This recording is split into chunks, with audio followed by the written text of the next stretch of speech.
They were less religious refugees than economic migrants. When the Pilgrims set sail from Europe in 1620, several powerful reasons propelled them across the Atlantic Ocean to make new lives in America. But religious liberty was not their most pressing concern.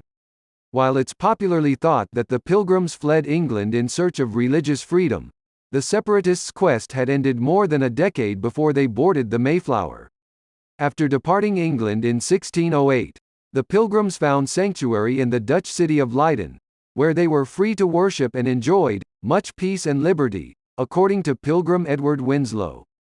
The Pilgrims actually had no reason to leave the Dutch Republic in order to go to America to seek religious toleration, because they already had it, says Simon Targett, co-author of New World, Inc., The Making of America by England's Merchant Adventurers. Therefore, you have to look for other reasons as to why they might have risked the dangers of going across to the New World, and one of the big reasons was commercial. Like tens of millions of newcomers who would follow in their wake to America, the Pilgrims were economic migrants. After working for more than a decade in Leiden's textile industry, the Pilgrims possessed little beyond their religious freedom.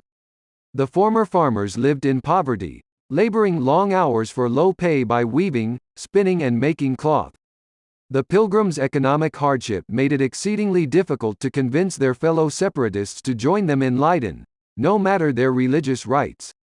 Some preferred and chose the prisons in England rather than this liberty in Holland. With these afflictions, Pilgrim leader William Bradford recounted. As the Pilgrims' economic prospects further dimmed with the collapse of the wool market, the onset of the 30 Years' War in Europe and the imminent end of a 12-year truce between Spain and the Dutch Republic threatened the tranquility of their safe haven. While the Pilgrim population dwindled, their fears swelled that the secular Dutch society that tolerated their religious beliefs also corrupted the morals of their children, causing them to turn away from their church and English identity. Bradford complained that many of their children were succumbing to Leiden's manifold temptations, and being drawn away by evil examples into extravagant and dangerous courses. The Pilgrims wanted their children to be English citizens, not Dutch citizens, Targett says. But if they were going to leave, they wouldn't be able to go back to England because of religious reasons. Pilgrim eyes, therefore, gazed across the Atlantic Ocean to America, where English merchants had been financing colonial settlements for decades. There they could freely worship, but also have greater economic stability and preserve their English identity. The Pilgrims also believed that the New World gave them the opportunity to evangelize to Native Americans and undertake, as Bradford wrote, the propagating and advancing the gospel of the kingdom of Christ in those remote parts of the world. The Pilgrims joined a money-making enterprise. Profit-seeking corporations launched England's first commercial outposts in America, such as the one established by the Virginia Company at Jamestown.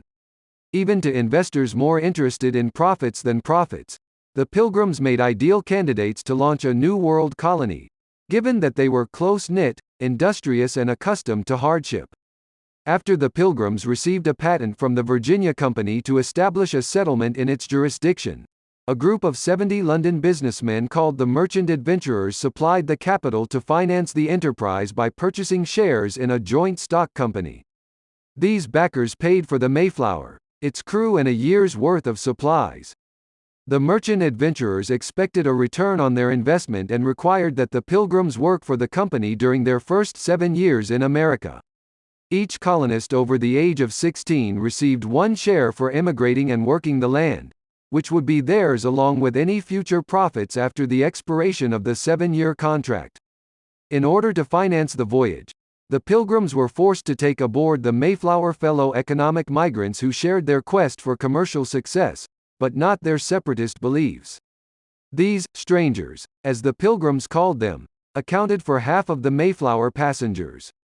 When the strangers argued that they were no longer bound by the Virginia Company's charter after the Mayflower landed far north of its target in Massachusetts in November 1620, Pilgrim leaders drew up the Mayflower Compact to set the rules for self-governance and quell any potential rebellion. As a business enterprise, the colonial startup faced a beginning as rocky as the New England soil the Pilgrims were forced to sow. The Plymouth Colony barely survived, let alone thrived, after a brutal first winter in America, and the Mayflower returned to England empty of commodities. It was a sign of things to come. The early investors were dissatisfied with what the Pilgrims sent home, Target says. They were meant to send back fur, timber and fish, and on a couple of occasions the ships sent back either sank or were captured by pirates, so the investors never saw the benefits. The Plymouth Colony finally gained its financial footing thanks to beaver pelts, which were in great demand back in England to make felt hats and other luxurious fashion accessories. The Bible and the beaver were the two mainstays of the young colony, wrote historian James Truslow Adams. The former saved its morale, and the latter paid its bills, and the rodents' share was a large one. The arrival of the Puritans and the establishment of the Massachusetts Bay Colony in the 1630s, however, increased the competition for beaver pelts and cut into the Pilgrims' bottom line. Not until 1648 did the Pilgrims pay off their debt. The Plymouth Colony ultimately faced a similar fate to many struggling businesses. It was consumed by a larger, more successful corporate entity when it was merged with other colonies to form the province of Massachusetts Bay in 1691.